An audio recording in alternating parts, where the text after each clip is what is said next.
Hi friends, this is Miss Stacey from the Youth Services Department of the Fayetteville Public Library, and this is Preschool Storytime for ages 3 to 5. Thanks for joining me today. In this story time, we're talking about lions. Can you roar like a lion? Roar! Good job, friends.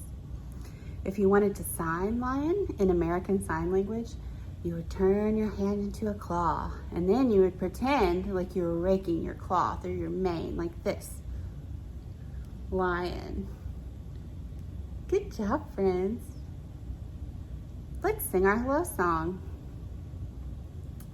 We wave and sing hello. We wave and sing hello. With our friends at story time, we wave and sing hello. We clap and sing hello. We clap and sing hello. With our friends at story time, we clap and sing hello. We wink and sing hello. We wink and sing hello. With our friends at story time, we wink and sing hello. Good job, friends. Are you ready for our first story? Our first story today is called Where is Our Library? Written by Josh Funk, pictures by Stevie Lewis. I picked this one because it was about lions. And actually, if you've ever been to the New York Public Library, they have 2 lion statues out in front of their library. And that was the inspiration for this book. One other thing I liked about this book is that these lions, well, I don't want to spoil it for you, but let's just say the library with the children's books may have moved. Does that remind you of anybody else? Have our books recently moved into a new library? They have. I hope you've had a chance to come see them, and if not, then I look forward to seeing you here soon. Let's read this book. Where is Our Library? See the lions in the books. Where is Our Library? A story of patience and fortitude. Patience and fortitude are very good qualities to have, but they're also the names of the lion statues in front of the New York Public Library. And this is a book about those statues. Just after midnight, as all New York dozed, silently dreaming in bed, the last of the shops and the markets had closed when Fortitude lifted his head. See his head? Patience woke too, and the best friends agreed. Their night was about to begin. The library waited with stories to read. The 2 eager lions crept in. Have you ever dreamed about visiting the library at night? Sneaking inside was their nightly routine, tiptoeing to the ground floor. But something had happened they hadn't foreseen, and Fortitude let out a roar.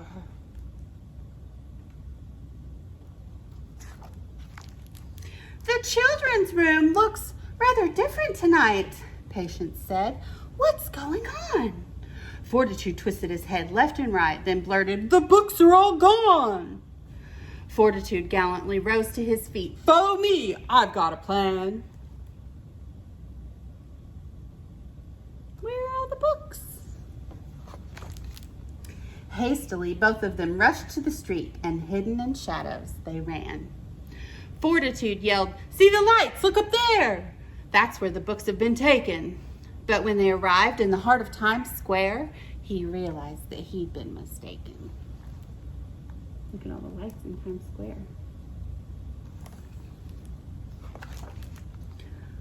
What was that plan again? Patience inquired. Fortitude paused and turned pink. "Hold on," said Patience. "I'm feeling inspired. Give me a second to think. I once heard the tale of a clever old man who sits with a hat in the park. I'll bet if we ask him, he'll help if he can." With that, they ran off in the dark. I'd hate to meet lions in the street. They entered the park by some fancy hotels and skirted a fountain or two. Stealthy as foxes and swift as gazelles, they scurried by Central Park Zoo.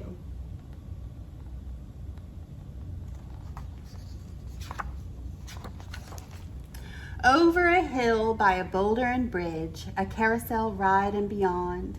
Down through a tunnel, then over a ridge, the lions arrived at a pond. Fortitude sped to a statue. It's him, the clever old man with the hat. Look at their journey. Gosh, that's winding, isn't it? Indeed, said the hatter, who straightened his broom. I issue a riddle, big cat. Why is a raven akin to a desk? Fortitude gave a blank stare. That's when he noticed the girl statuesque beside her dormouse in hair. Ignore him, said Alice. The wise man you need, he sits over there with a duck. They thanked her and dashed with a torrent of speed, craving a little good luck. Do you recognize any of these characters? Is that the Mad Hatter? Is that Alice? They're characters from Alice in Wonderland. Our books have gone missing, they told the Great Dane. Hans Christian Andersen blinked. The writer said, Lions, I see you're in pain, and pulled out a quill to be inked. These are the library branches I'd check, he handed the lions a list. Libraries, Patience asked, twisting his neck. How many branches exist? Fortitude blurted, There's more than just one? Hans Christian Andersen grinned. The world is a series of miracles, son. Now hurry and race like the wind.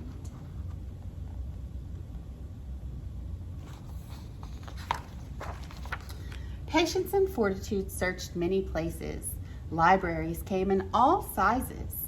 Each of them held lots of old friendly faces and always amazing surprises. They scoured each library, scanned every stack, and pored through each awesome collection. They found some new books, but they wanted theirs back. Where was their old children's section? Look at the library. Have you all missed the children's section while we were closed? I'm so glad we're back open now.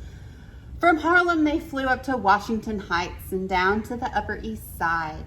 They wandered and wandered beneath the dim lights, snooped around corners and spied. What an adventure they went on.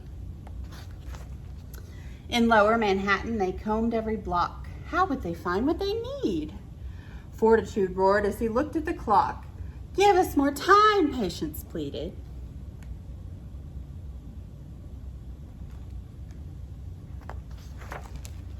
Excuse me, a voice from above shouted down. What's going on over there? Our books have gone missing. We've searched the whole town, said Fortitude, full of despair. The kite dragon stated, you need a new perspective. Patience agreed, looking north. A view from up high will be much more effective, and thus the two lions set forth. Are they going to find the children's books? Up on the high line, the sun now ascending, slowly it dawned on the two. Their library, lost. Their quest was now ending. They hurried back home, feeling blue. What does it mean when someone feels blue? I think sometimes people say they feel blue when they mean that they feel sad. So Patience and Fortitude are sad. They haven't found their library. That says the New York Public Library, Stavros Niarchos Foundation Library. Children and Teens Center opens today, newly renovated Children's Center. Nearing their home, only 1 block away, Fortitude noticed a sign. Children and Teens Center opens today. A shiver ran right down his spine.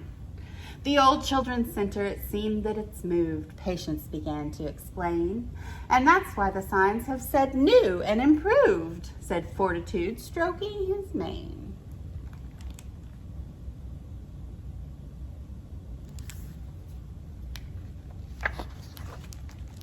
Their library, found! It was safe and secure on the opposite side of the street.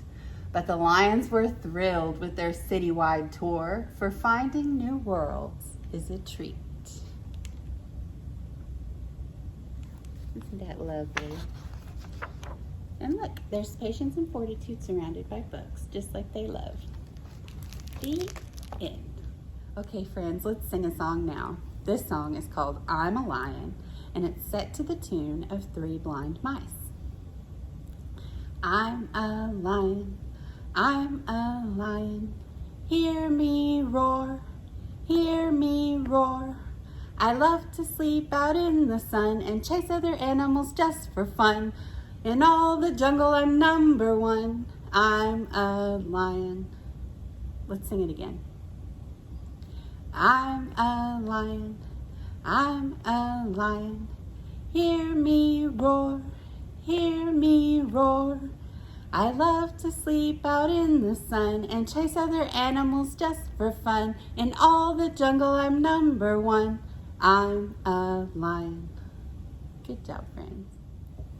Our next book today is called How to Be a Lion by Ed Veer.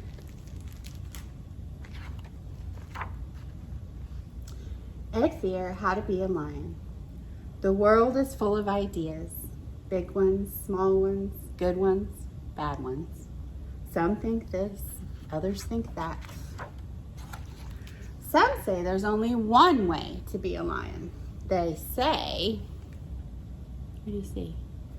Is that lions? What's that? A mouse? Oh my goodness. Lions are fierce. If they catch you, they will chomp you. Crunch, crunch, chomp. Oh no, he dropped it. He just took off running because they're coming for him. Ah.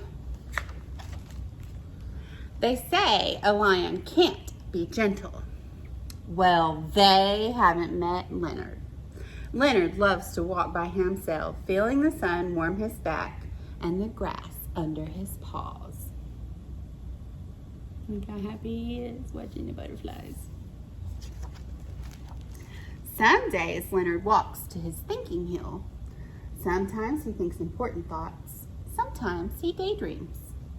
Somewhere in between he hums quietly and plays with words, putting them together this way, then that way, making them into poems. You see all the animals in the background? And there's Leonard the lion. Some say, wait! Lions are not gentle. Lions do not write poems. And if a lion met a duck, bad luck for that duck. Crunch, crunch, chomp. But if Leonard met a duck, what do you think would happen? What do you think? What would happen if Leonard met a duck? Uh-oh, looks like we're about to find out.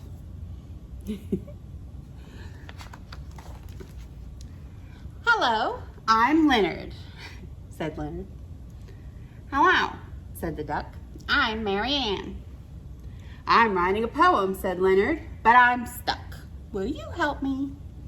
You're in luck, said Mary Ann. I'm a poetic duck.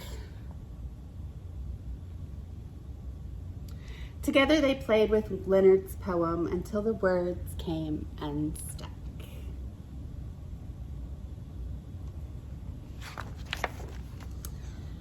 Leonard and Mary Ann found they liked each other. Under the sun in the long grass, they lay together. They played, they went for walks, and had long, meandering conversations, a mixture of quacks and quiet roars. Roar.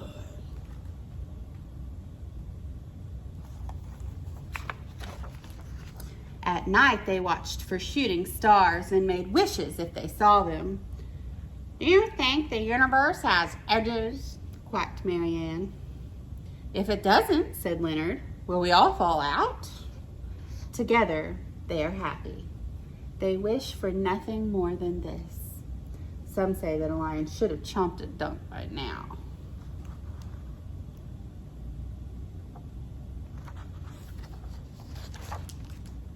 One day, a pack of fierce lions came prowling around. What's going on here? They growled. Why hasn't this duck been chomped?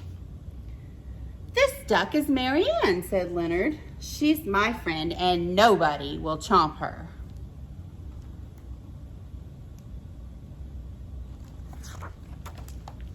The fierce lions came closer.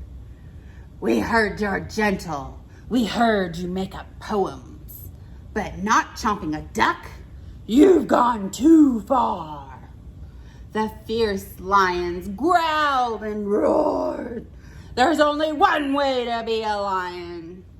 Leonard, you must be fierce. Oh no, look at the poor little duck over there, scared. And Leonard is protecting the duck.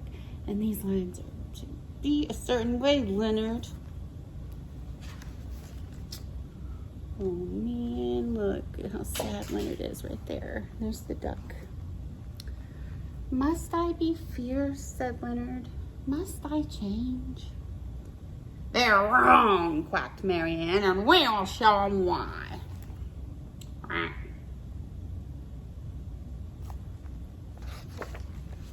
Leonard and Mary Ann went to their thinking hill. They thought hard.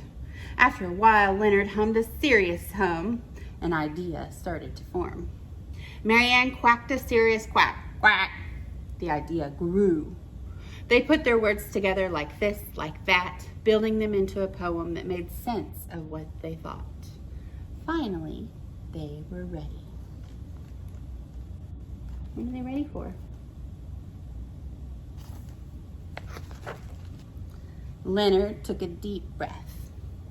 I'll say this quietly. I needn't roar to be heard. I can be a friend to a bee or a bird. You said I must change. I must chomp Mary Ann. But chomping your friends is a terrible plan.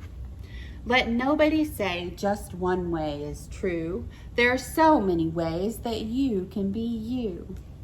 If there must be a must, then this we must try. What must they try? Why don't you be you and I will be I? Some say words can't change the world. Leonard says if they make you think, then maybe they can.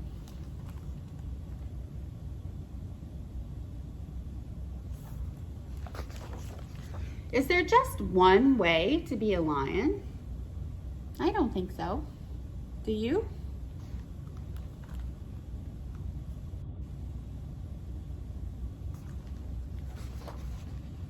And there they are, watching the sun, the moon, and the stars.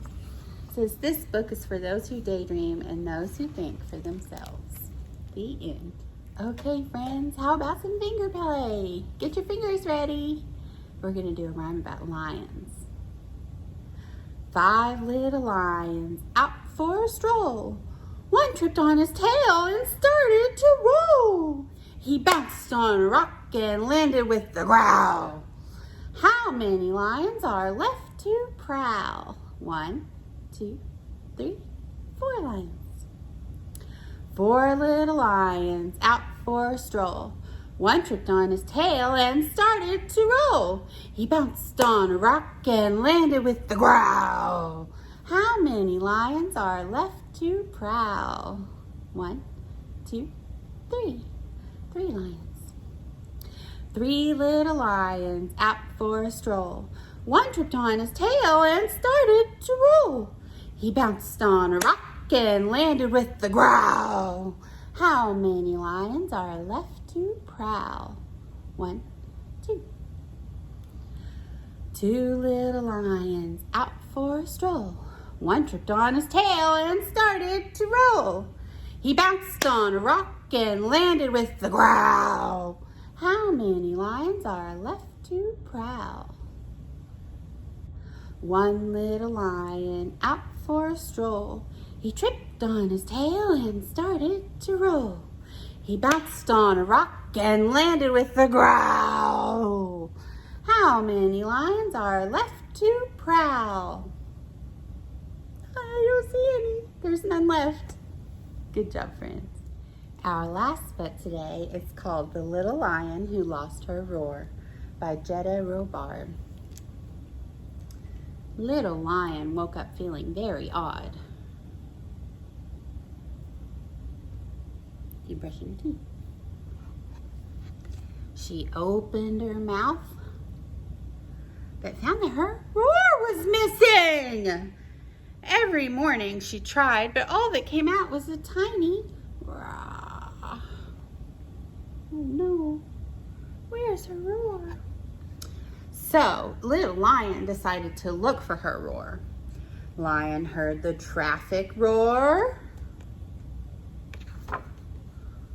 but that wasn't her roar. Lion heard the sea roar, but that wasn't her roar either. Lion heard the wind roar, but that definitely wasn't her roar.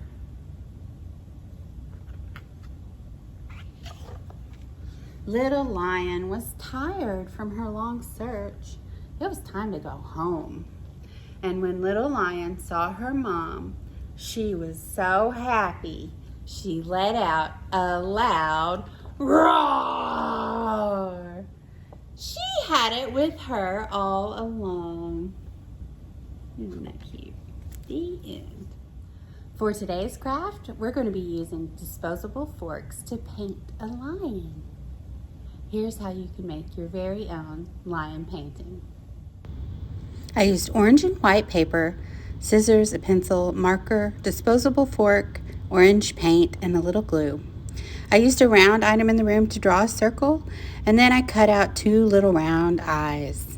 I used my black marker to color in the iris of the eye, and then I glued those in place in the circle. After that, I drew a rounded triangle for a nose, and then extended that down make it look like an umbrella or like a lion's mouth. Then I drew the other side to match. In order to make it look more like a lion, I added little dots to mimic whiskers. Now it's time for the paint. Use a little bit of orange paint and dip your disposable fork in the orange paint. We're going to be aligning the fork with paint on it on the outside of the circle, and then drawing your fork away from the circle to mimic the lion's mane. You'll start out a little bit sparingly, and then you can add in and make it thick and bushy like a lion. And that's how you make your very own lion craft. Thanks for joining me for today's story time. Let's sing our goodbye song. We wave and sing goodbye. We wave and sing goodbye. With our friends it's story time. We wave and sing goodbye. We clap and sing goodbye. We clap and sing goodbye. With our friends it's story time. We clap and sing goodbye. We wink and sing goodbye. We wink and sing goodbye. With our friends it's story time. We wink and sing goodbye. Thanks for joining me. We'll see you next time.